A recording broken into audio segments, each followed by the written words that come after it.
Hi, and welcome to this live reading from Pharaoh's Forgery, a Karina Cardinal Mysteries Book 4 by Ellen Butler, and this is presented by Itsy Bitsy Book Bits. Prologue. Flames licked up the walls of the old palace, once the home to the exiled Portuguese royal family in the early 19th century. The paint bubbled and popped until, at last, the fire's heat burned through the plaster. The fire didn't stop at the walls. Its angry destruction made short work of the dried, mummified remains of ancient Egyptians stored behind plexiglass. Papyrus and Sheptus met a similar fate. Butterfly, bug, and arachnid collections disappeared in a matter of seconds as the inferno ripped through their cases. Feathered Incan fans disappeared into smoke, and pottery, wedding accessories from another time in human history, shattered and melted from the intense heat. The angry fire demon tore through dozens of rooms filled with the 200-year-old collection of the country's prized artifacts, over 20 million in all. Within hours of the first spark, the roof collapsed, and the fiery fingers no longer simply glowed and snapped from behind the dozens of fragmented windows, instead burst upward, allowing the black, sooty smoke to blend into the inky sky. By morning, only the facade of the exterior shell remained of the palatial structure, and a devastating number of cultural artifacts lay destroyed in a pile of smoldering rubble, slag, and cinders. Chapter 1. Of course, Jilly, if that's what you want, and you're sure you don't need me to stay. I fidgeted with the red swing-line stapler on my desk, reminiscent of the movie Office Space. I'd scored it at a Yankee Swap gift exchange years ago. It moved with me from job to job and had become a talisman of sorts. No, I insist, my sister said through the phone. Tony is here. Mom's coming out for a few days. I'll be well taken care of. Tony was my sister's almost live-in boyfriend and a paramedic working for Alexandria, Virginia. He was more than capable of helping take care of Jilly during her latest calamity. I don't want you to lose your vouchers, she continued. Besides, you need this vacation. Yeah, well, so do you. Are you sure the doc won't let you come? I could wheel you around and we can drink pina coladas at the pool, I said, grasping at straws.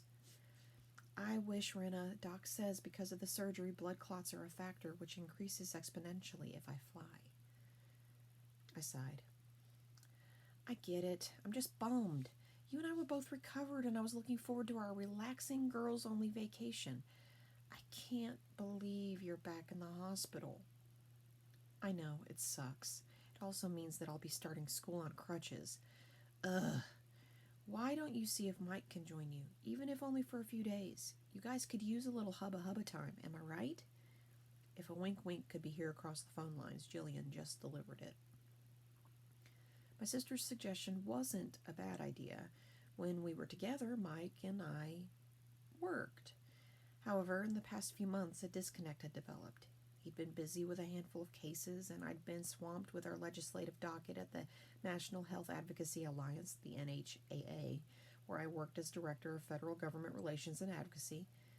In other words, I was a lobbyist. In addition to the heavy workload, I'd been shoehorning physical therapy sessions into my calendar to recover from a knee injury. We'd simply had less time for each other. With Congress finally adjourning for the month of August, I could breathe. You're right. I'll see if he can get any time off. I've got to go. The doc just came in with a bunch of interns to poke and prod me. Talk later. She hung up before I could say goodbye.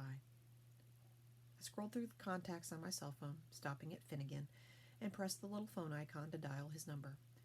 I know it was pathetic that I didn't have my boyfriend's phone number memorized. I was terrible with numbers.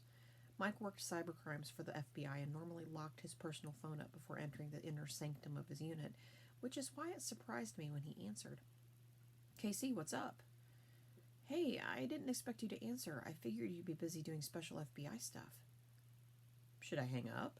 Ha, ha, no. I was wondering if you could take any time off in the next 10 days. His breath puffed across the line.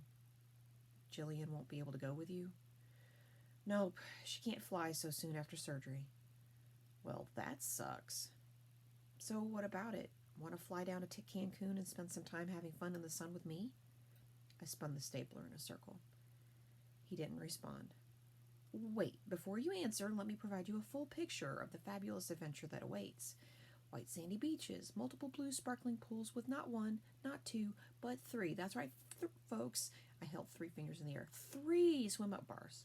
Nightlife includes the famous, or should I say infamous, Coco Bongo, where it's not just a party, it's a experience. I reeled off the brochure's highlights in a Carnival Barker voice, which drew a chuckle from Mike. And in case you haven't been sold by the leisure, we can provide something to stimulate the mind as well. Behind door number 1, we have a visit to the Mayan ruins of Chichen Itza, where you can visit one of the new 7 wonders of the world, the famous El Castillo Pyramid. And for all you exercise lovers, you can enjoy windsurfing, paddleboarding, and canoeing along the lagoon. So what say you, Mike Finnegan? Are you up for the adventure of a lifetime with your lover? I waited. Nothing. Crickets. I'm not talking the whole 10 days. I'm thinking just a long weekend. Maybe you could take off a Monday or Friday? My voice petered out. Mike? Are you still there? I tapped the speaker. Yeah, I'm still here. His sigh blew at me. Ah, jeez. That sounds really great, and I would abso-fucking-lutely love to join you. It's not as though I don't have some vacation time coming. I hear a but coming. But, since this was supposed to be a girls' trip with your sister, which I totally support, I took on a new case. I'll be leaving the day before you. My shoulders deflated and the hopeful smile I'd been wearing slid away. I get it. Casey, I'm so sorry. No problem. I cut off his apology. It's totally last minute. I'd be surprised if you could get away on such short notice.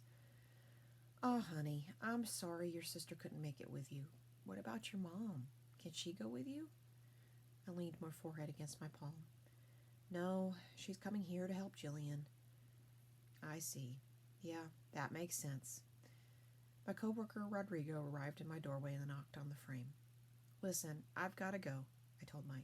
Wait, are we still on for dinner tonight? Mike asked. Yes, of course. I tried to infuse some enthusiasm into my tone. My place, 7. Great, I'll bring the wine and salad. See you then. I hung up and tossed my phone on the desk with a little more force than necessary. It slid across the surface, knocking aside a pen, and came to a stop hanging half off the edge. Rodrigo strolled in, pushed the phone firmly back on the desk, took a seat in the guest chair, and crossed his legs. Trouble with your dashing Fed? I glared at Rodrigo, taking in his perfectly ironed, pale pink button-down, black tie with purple polka dots, gray slacks, and a matching gray vest. The pink suited his dark Puerto Rican skin tone. That bad? He smoothed the sharp crease in his pants. Come on now, tell Rodrigo your problems. Maybe I can help fix them. I rolled my eyes. There's nothing wrong with Mike and me. If you want to know, Jillian broke her leg roller skating last night. It was a compound fracture, and they had to put pins in it. She'll be laid up for at least 8 weeks. And because she had to have surgery, she can't fly. Because she could get blood clots, Rodrigo finished for me. Wait, did you say roller skating? I nodded. The local community theater was having a fundraiser at the roller rink for their fall musical. My sister volunteered to be the costume mistress. I delivered a wry smile. It's been a long time since my sister's been up on roller skates. That stinks. Tell me about it.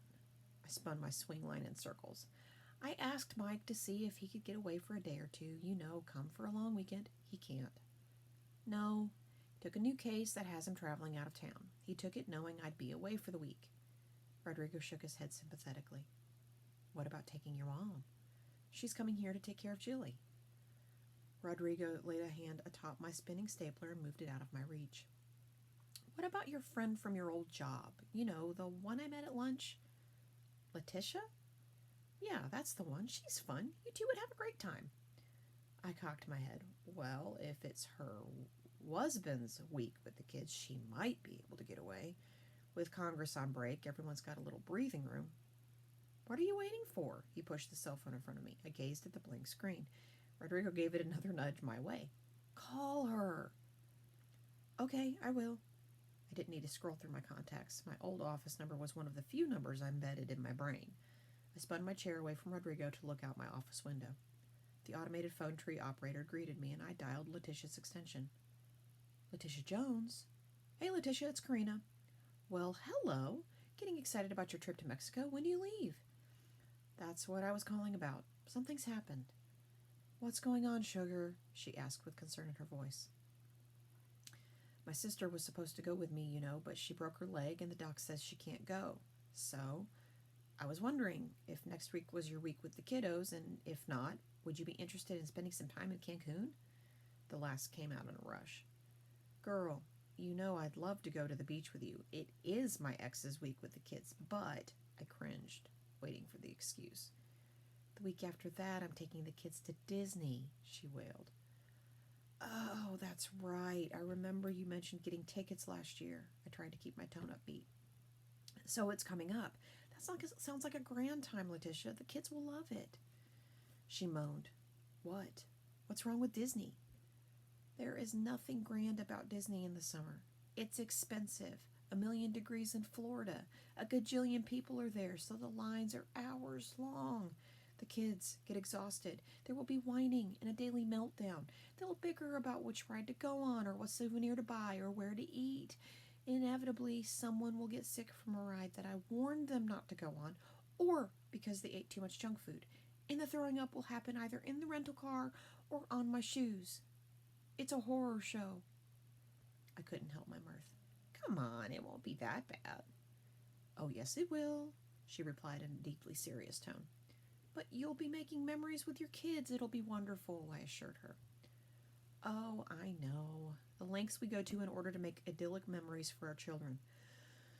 I swear I must have been out of my mind to schedule a trip to Disney in August, especially now that I know I could be sipping mojitos on the beach with you, she cried. I couldn't help the continued laughter. I think Disney is compulsory when you have kids. When it's all over, you'll be glad you went. Lordy be, I hope so. When you get back, we'll have lunch and you can regale me with the adventure. It's a date, she declared. I hung up with a grin on my face in a mildly better mood due to Letitia's comical histrionics. So I gather Letitia's a no? I'd forgotten Rodrigo was still in my office, and I rotated around to face him. She's going to Disney with her kids. Maybe I should just cancel the trip. Are your tickets refundable? I shook my head. I used a bunch of points and prepaid for a cheaper room rate. I needed to cancel at least 2 weeks ahead of time, and even then they would have charged me a cancellation fee. Rodrigo crossed his arms and eyed me. I think you should go. Have you ever been on a vacation like this by yourself? No. I read an article in Cosmo. I opened my mouth to say something derogatory, but Rodrigo's open palm stopped me. I know what you're going to say, but hear me out. The article was talking about all the things you should do before you turn 40. One of the checklist items was taking a vacation by yourself. It talked about going outside your comfort zone and learning to enjoy your own company and doing some introspection. I live by myself. I know how to enjoy my own company, I stated dryly. Yes, but you'll be out of your element. He held up his pointer finger. You can meet new people, something you'd be less likely to do with your sister in tow. Not necessarily, I said defensively. Well, this way you'll meet new people without a wingman. Or I'll be the sad spinster sitting at the pool all by myself. It was Rodrigo's turn to roll his eyes. Not if you plan on wearing a bikini. The men will flock. Trust me. He made a flicking motion with his hand, pretending to brush aside long hair. Your chestnut mane, long legs, and curves will captivate them. With a flourish, he pretended to remove a pair of sunglasses. Once they see your sea glass green eyes, they'll be lost forever. Embarrassment burned my cheeks, and I delivered a faltering laugh. Okay, enough about my trip. What about yours? Aren't you leaving next week to go with Alphonse to his big chef's convention? Alphonse was Rodrigo's partner and an executive chef at a 5-star French restaurant in downtown D.C. Yes, he wouldn't meet my gaze, flicking off a piece of lint from his sleeve instead. What's that all about? It's nothing. He uncrossed his legs. My brows rose at his stonewalling. Don't look at me that way, he tisked and held up both hands in surrender. Fine. This is the 5th time I've gone to this convention, and while it's all rah-rah for Alphonse, it gets old. I haven't done the spouse registration the past 2 years. The tours start at the most ungodly hours, not taking into account the tastings and drinkings that keep us up late. He shook his head. That's not a vacation for me. Most spouses don't have to go all week to the convention, so I end up taking my own tours, which I'll have you know, he said in response to my ironic stare, I have done and enjoyed. But it's in Chicago again. He flopped back in the chair, allowing his arms to hang slack past the armrests and his head to loll back. And I've done Chicago. I mean DONE. You have to realize for Alphonse, it's catching up with friends, meetings, competitions, certification exams. He ticked off each item with a raised finger. And an awards ceremony, which is a total yawn. He's not up for any awards this year, so I asked if we could skip it, but his friend Jackson is up for some super duper chef award and he must go. Rodrigo said the last in an imitation of Alphonse's French accent, accompanying his statement with an exaggerated eye roll.